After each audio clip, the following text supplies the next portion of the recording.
అందరికన్నా ఎక్కువ సమయం నేను విదేశాల్లో ఉండే అక్కడ చదవడం, అక్కడ కల్చర్ చూడడం, అలాగే అక్కడ వర్క్ చేశాను. దాని తర్వాత మా హస్బెండ్ కూడా కృష్ణ చైతన్యాన్ని, ఆయన గురికే తెలుసు. సో మా పిల్లలు అక్కడే ఉంటారు. సో ఇవన్నీ సాధించిన తర్వాత we felt we have achieved everything. కానీ we lacked happiness. సంతోషం ఎక్కడో ఏదో చేయట్లేదు అనే ఒక భావన ఉండేది.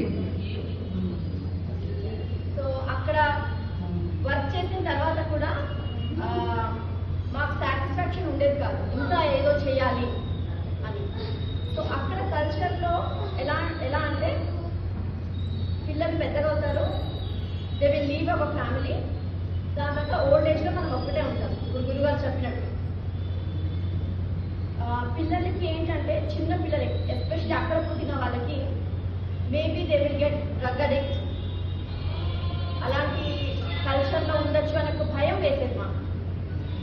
సో మేమేం నిర్ణయించుకున్నామంటే, భారతదేశం వచ్చేద్దాము, పిల్లల్ని భారతీయ సనాతన ధర్మం వైపు పెంచుతాము అని మా ముగ్గురు పిల్లలు తీసుకొని మేము భారతదేశం వచ్చేసాము.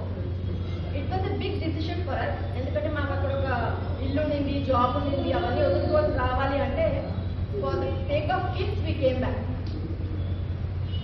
వచ్చిన తర్వాత ఇక్కడ ఇంటర్నేషనల్ స్కూల్లో వేశాను. ఇంటర్నేషనల్ స్కూల్లో వేసిన తర్వాత ఇదందరికీ మీకు చెప్పాలి, ఎందుకంటే కేవలం భారతదేశం వచ్చి ఇంటర్నేషనల్ స్కూల్లో వేస్తే మన బాధ్యత అయిపోతుంది అని కాదు. ఎందుకంటే ఇక్కడ ఉన్న ఇంటర్నేషనల్ స్కూల్స్ సెక్యులరిజం అనే వ్యాధితో ఎవ్రీవన్ ఇస్ ఇన్ఫెక్టెడ్. సెక్యులరిజం అనేది ఒక క్యాన్సర్ లాంటిది. ఇప్పుడు మనం ప్రపంచంలో చూసుకుంటే 180 దేశాలు ఉన్నాయి, ఆర్ అరౌండ్ 190 కంట్రీస్. అందులో 51 countries are Islamic countries, 100 are Christian countries by state, by law. అక్కడ హిందూస్ ఉండొచ్చు, కానీ ఇట్స్ ఇస్లామిక్ కంట్రీ. అలాగే మన హిందువులకి ఎన్ని దేశాలు ఉన్నాయి? 1 బిలియన్ పీపుల్కి ఎన్ని దేశాలు ఉన్నాయి? సరిగ్గా చెప్పాలంటే ఒక్కటి కూడా లేదు. Not even Nepal. నేపాల్ కూడా పోయింది, ఇప్పుడు again they are trying. So we need to have more and more say in the world. అసలుగా చెప్పాలంటే మనం minority, we are the actual minority. So వచ్చి మేము యాక్చువల్లీ హిందూ బేస్డ్ స్కూల్లో వేసాము. అక్కడ వీళ్ళకి మా పిల్లలకి కొద్దిగా క్రిస్టియానిటీ, క్రిస్మస్ ఇవన్నీ చెప్తుంటే we didn't like it. So ఇది కాదు, యాక్చువల్గా మనకి ఇంకా హిందూ సనాతన ధర్మం మూలాల్లో పెంచాలి అని వెతుకుతుండగా మాకు యూట్యూబ్లో గురువు గారి వీడియో కనిపించింది, అలాగే శిరీష గారి వీడియో కనిపించింది. మీరు కూడా చూడండి, యూట్యూబ్లో గురువు గారి శిరీష గారి వీడియో ఉంటుంది. So it was very very inspirational for us. మేము వచ్చి, నేను మా ఆయన, యాక్చువల్లీ మా హస్బెండ్ చాలా నెగిటివ్ మైండ్ సెట్తో వచ్చారు. వద్దులే, ఏమో ఒక డొనేషన్ ఇచ్చి వెళ్ళిపోదామని. కానీ అక్కడ పిల్లలతో మాట్లాడాక వి వర్ బ్లోన్ అవే. ఎందుకంటే ఇన్ని దేశాలు తిరిగినా పిల్లల్లో ఇలాంటి వినయం లేదు. వాళ్ళ దగ్గర నాలెడ్జ్ ఉండొచ్చు, నిజంగా చెప్పాలంటే నాలెడ్జ్ కూడా తక్కువే. నిజంగా చెప్పండి, ఒకవేళ వాళ్ళకి నాలెడ్జ్ ఉంటే why would they take Indian CEOs? ఇప్పుడు మైక్రోసాఫ్ట్లో సిఇఓ, గూగుల్లో సిఇఓ, డాచ్ బ్యాంక్లో సిఇఓ, అన్ని చోట్ల ఇండియన్సే సిఇఓ. ఎందుకంటే apart from intellectual knowledge they also have emotional intelligence. So ఇవన్నీ చూసి మాకు విద్యారణ్యం చాలా చాలా నచ్చింది.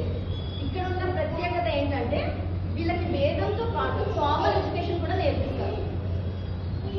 సో ఇప్పుడు నా కొడుకుకి నేను డాక్టర్ చేయాలనుకుంటున్నాను. So what is the way అంటే, దిస్ ఇస్ ద వే, విద్యారణ్యం is the way. And I would like to tell the younger generation here, వేదంతో పాటు విద్యారణ్యం, ఇలాంటి కాంబినేషన్, ఇలాంటి థాట్స్ వచ్చిన శశిభూషణ్ శర్మ గారికి we should really hats off. అయితే ఇంకొన్ని విద్యలు కూడా నేర్పిస్తారండి. ఇక్కడ శాస్త్రంతో పాటు శస్త్ర విద్యలు కూడా నేర్పిస్తారు. అంటే కలరిపయాటు, కర్రసాము.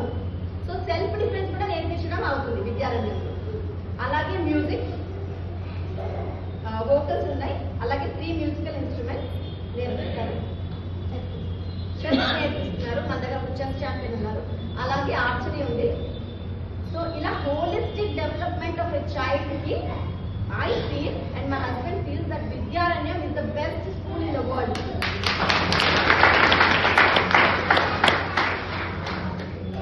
So ఇప్పుడు నేను మా పిల్లలకి అక్కడ పెట్టినందుకు నాకు చాలా బాగా నిద్ర వస్తుంది. That my future is secured. లేదంటే అక్కడ ఉన్నప్పుడు okay we are secured. Me, my husband, we are earning very nice. We have a house, car, everything we have. కానీ మా పిల్లలు ఏమైపోతారు అనే ఒక చిన్న భయం ఉండేది. ఇప్పుడు అది లేదు. సో థ్యాంక్స్ టు గురు గారు, థ్యాంక్స్ టు శిరీష గారు, అలాగే అందరి కార్యకర్తలు, విద్యారణ్యంలో ఉండే ప్రతి ఒక్కరి కార్యకర్తకి చాలా thanks. And I would like to tell one more thing here. So Shri Kamakshi Brahmana సంఘంలో ఉన్న ఇప్పుడు యంగ్ లేడీస్ ఉన్నారు. It is our responsibility as a female ఒక విషయం చెప్తాను. People who are between the age group of 20 to 35, raise your hands. So unnaru here and there. So what I would like to say is, don't go towards western feminism.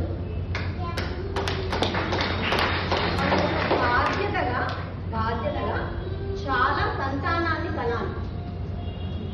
బ్రాహ్మణుల population పెంచుకోవాలి. It's very important. మనం చేయలేదనుకో వేరే వాళ్ళు ఏం ఆపట్లేదు కదా. They are doing their work.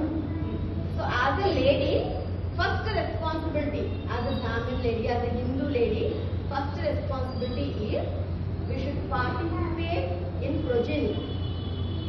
మనం ఎక్కువ మంది సంతానాన్ని కనాలి. ఇద్దరితో ఆపద్దు, ఎక్కువ మందిని కనాలి. నేను డాక్టర్ అయితే కూడా అది నాకు మెడికల్ ఇష్యూస్ వల్ల నేను ఓన్లీ ముగ్గురునే కన్నాను, లేకపోతే ఎక్కువ కంటుండే. We need to have, yes, we need to have more children. ఇంకా ఓల్డ్ అంటే మనకి 35 years కన్నా ఎబో ఉన్న లేడీస్కి ఏం చెప్తానంటే, ఎవరైతే అలా కంటున్నారో వాళ్ళకి హెల్ప్ చేయండి.